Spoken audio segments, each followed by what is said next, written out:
देखिए, जिलों का गठन,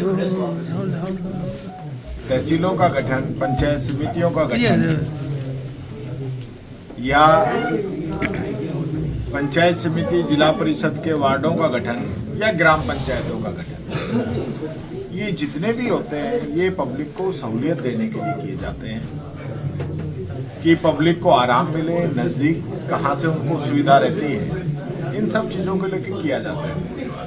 लेकिन भारतीय जनता पार्टी ने इसे राजनीतिक हथियार बना लिया है और इसको राजनीतिक हथियार के रूप में ये लोग इस्तेमाल कर रहे हैं। पहले हमारे द्वारा बनाए हुए कई जिलों को इन लोगों के द्वारा खत्म किया गया।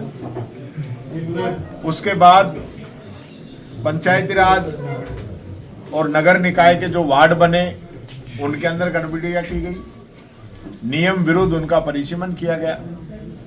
और यहाँ जो गुड़ा मलानी धोरीबन्ना का जो क्षेत्र है उसको जिस प्रकार से रातों रात बैक डेट के अंदर, आप लोग बता दीजिए, आप लोगों को जानकारी कब मिली, बैक डेट के अंदर उसको चेंज किया गया, जो कि जनता के साथ अन्याय है।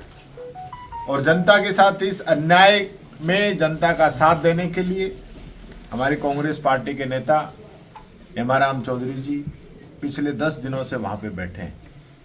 इस भयंकर कड़ाके की ठंड के समय 80 वर्ष का व्यक्ति इस इलाके की जनता का मान सम्मान बचाने के लिए, उसको परेशानियों से बचाने के लिए वहां पे बैठा है।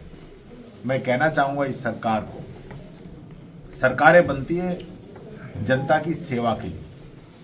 आज वो समय गया कि जब सरकारें तानाशाही करके बनती थी, लेकिन ये लोग अति कर रहे हैं। अति मैं कह रहा हूँ, जिसको राजस्थान की जनता और इस देश की जनता समय आने पर छोड़ने वाले नहीं है। ये लोग आज जो चाहे जो कर रहे हैं। अभी अध्यक्ष जी ने आपको बताया कि हर विधानसभाओं में 2-2, 5-5, 7-7 हजार नाम काट दो जो कांग्रेस को वोट देने वाली लोग हैं, जिनका पुराना जो रिकॉर्ड है वो ऐसा रहता है कि वे कांग्रेस को वोट देते हैं, और ऐसे लोगों के नाम जोड़ दो जो बीजेपी को वोट देते हैं। ये दुधारी तलवार ये जो चला रहे हैं, नियम विरुद्ध चला रहे हैं। मैं कहना चाहूंगा हम लोग चुप बैठने वाले नहीं हैं। आदरणीय अध्यक्ष जी के नेतृत्व के अंदर सड़क पे, और अब विधानसभा आ रही है, विधानसभा के अंदर सदन में हम चुप नहीं बैठेंगे। एक एक बात को वहां पे उठाएंगे और पूछेंगे सरकार से कि किन तथ्यों के आधार पे आप नामों को काट रहे हो। क्या ये नाम काट के जोड़ के राज बनाना चाहते हैं आप लोग? और क्या इसी वजह से अब तक आप लोगों ने पंचायती राज के चुनाव नहीं कराए? आप तो बहुत बड़ी बड़ी बातें कर रहे थे। अगर बाबा साहब भीमराव अंबेडकर के संविधान पे अगर किसी ने हमला किया है तो भारतीय जनता पार्टी की सरकार ने किया है। संविधान के अंदर लिखा है कि 5 साल के अंदर चुनाव होंगे, 6 महीने के अंदर उपचुनाव होंगे। लेकिन आज क्या स्थिति बन रही है? साल 1.5, 2 साल होने को हैं, चुनाव नहीं कराए जा रहे। खुद मुख्यमंत्री जी के जिले भरतपुर के अंदर, वहां से जो जिला प्रमुख थे वो विधायक बन गए, और आज 2.25 साल हो गई हैं, वहां पे जिला प्रमुख का चुनाव नहीं कराया इन लोगों ने। ये संविधान का अपमान नहीं है? संविधान को इसी प्रकार से रोजाना ये तोड़ रहे हैं।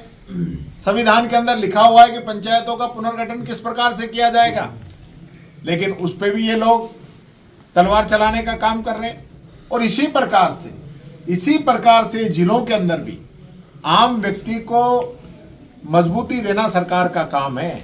सरकार की जिम्मेदारी है कि लोगों को वो भौगोलिक आधार पे, सामाजिक आधार पे, आर्थिक आधार पे उनका सब प्रकार से ध्यान रखेगी।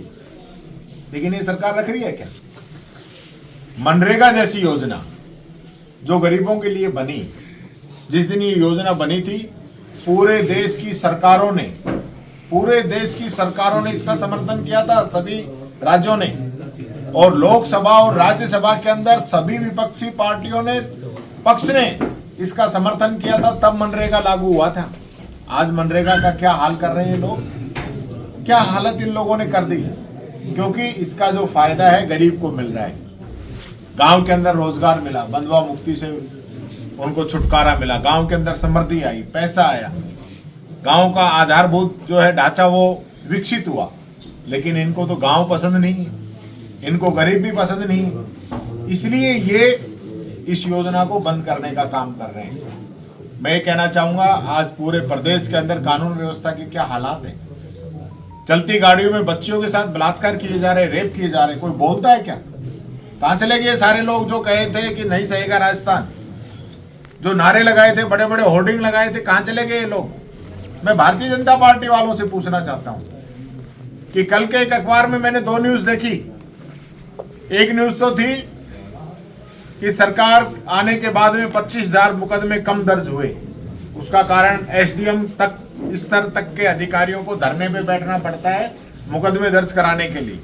और उसी अखबार में उसी न्यूज के ऊपर एक न्यूज थी कि जयपुर के अंदर जो ओडी से हादसा हुआ है उस मामले में परिजनों की सरकार रिपोर्ट दर्ज नहीं कर रही है। आप अंतर समझ सकते हैं, जिसका सीसीटीवी रिकॉर्ड है, जिसको पूरे राजस्थान ने, देश की जनता ने देखा है कि एक ओडी ने 16 लोगों को टक्कर मार दी और उसका मुकदमा दर्ज करने में सरकार टरका रही है लोगों को। तो ये हालत इस सरकार की। आने वाले समय में बजट सत्र आ रहा है, हम राजस्थान की जनता का, युवाओं का, गरीबों का, महिलाओं का, व्यापारियों का जो भी इश्यूज हैं वो इश्यूज विधानसभा के अंदर लेके जाएंगे, आवाज उठाएंगे। और ये जो लोग बार बार बात कर रहे हैं ना कि हमने घोषणा पत्र पूरा कर दिया, बार बार बात करते हैं बजट घोषणाएं हमने पूरी कर दी। मैं आप लोगों से पूछना चाहता हूं, कोई व्यक्ति बता दे, कोई पत्रकार अपने इलाके में पूछ के बता देना, किसी गरीब बुजुर्ग को, किसी विधवा बहन को और किसी भी दिव्यांगजन को और साथ ही अनाथ बच्चों को जो पालन आहार का पैसा मिलता है, 2 साल के अंदर अगर हर महीने इन लोगों ने पैसा दिया होता। शर्म आती है ऐसी सरकार पे जो गरीबों का ध्यान नहीं रख सकती, जो किसान को बीज नहीं दे सकती, किसान को खाद नहीं दे सकती, किसान को बिजली नहीं दे सकती, किसान को पानी नहीं दे सकती, किसान को समर्थन मूल्य नहीं दे सकती और किसान की फसल नहीं खरीद सकती। वो किसानों की बात करती है। किसान सम्मान निधि 12,000 करने की बात की थी, आज कहां गायब है ये लोग? देते हैं जवाब। डीजल पेट्रोल यहां गुजरात और हरियाणा को बराबर करने की बात करते थे, कर दिया क्या इन लोगों ने? गेहूं का समर्थन मूल्य 2700 की बात की थी, ले लिया क्या इन्होंने? बाजरे की खरीद की बात करी थी, खरीद लिया होगा इन लोगों ने? तो जो हालात आज राजस्थान में पैदा हो रही है, इन लोगों ने जनता को गुमराह करने के अलावा कोई काम नहीं किया है। आने वाले सत्र के अंदर हम ये जो जिलों के अंदर चेंज किया है, इस जिले की डिमांड को भी हम विधानसभा में विशेष रूप से उठाएंगे और हमारा पूरी कांग्रेस का, सभी कार्यकर्ताओं का पूरा समर्थन, यहाँ हेमाराम चौधरी जी, पूरे इलाके की जनता जो भी धरने के अंदर बैठी है, उन सब लोगों के साथ। हेमाराम चौधरी ने ये कहा, भाई हम तो कहते हैं तो वो मानते नहीं है। पहली बार ऐसा हुआ है विधानसभा में, जहां हम बैठते हैं विधानसभा में बिजली जाते हुए देखिए। मैं भी तीसरी बार आया हूँ, डोटा सराय जी 4थी बार आए। हम एक दिन एसएमएस में चले गए, एसएमएस हॉस्पिटल के अंदर बिजली चलेगी। और हद तो जब होगी, अभी इनके मंत्री दौसा के अंदर गए थे, 15 मिनट तक वहां बिजली चलेगी। बात ये नहीं, बिजली जा सकती है, लेकिन जिस प्रकार से अघोषित कट चल रहे हैं और जनता को ये लोग गुमराह कर रहे हैं, बहुत बड़ी बड़ी बातें कर रहे हैं। ये तो सोलर का हब है बाड़मेर। बाड़मेर जैसलमेर में बनी हुई बिजली देश और विदेशों तक जा रही है और यहाँ के लोगों को नहीं मिल रही है, यहाँ की जनता को नहीं मिल रही है। पर्ची नहीं आई कि भाई बिजली चालू करो। तो ये हालत इस सरकार की है। सर हेमाराम जी ने कहा था कि धरने को लेकर मुझे डोटासरा जी ने फोन किया था धरना उठाने के लिए, लेकिन मैं अभी 13-14 तारीख तक कहीं नहीं हटाऊँ। तो आज मैं बताऊंगा, आज आप लोग जा रहे हो? मैं बता रहा हूँ। मैंने ये कहा था कि आप बुजुर्ग हो, हमारे पूंजी हो, आप हमारे अग्रज हो, ये जालिम मानेंगे नहीं, ये बेईमान लोग हैं। तो आपको अपने सेहत का ध्यान रखना चाहिए और आपको धरना स्थल से बाहर से ही इसको गाइड करना चाहिए। तो उन्होंने कहा नहीं, मेरी जनता के साथ रहूँगा।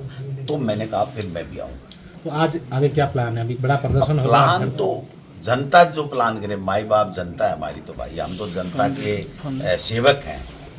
हम तो कोई तानाशाह तो है नहीं, मोदी जी, रमेश शाह जी की तरह। हम तो जनता जो कहेगी वो हम सब साथ हैं। सर ये फैसला जब तक वापस नहीं होता तब तक ये आंदोलन चलेगा? वो आंदोलन करने वालों के साथ है, आंदोलन हम नहीं कर रहे हैं, यहाँ की जनता कर रही है, जो प्रभावित हुई है, परेशान हुई है। वो क्या फैसला लेते हैं, हम उनके साथ।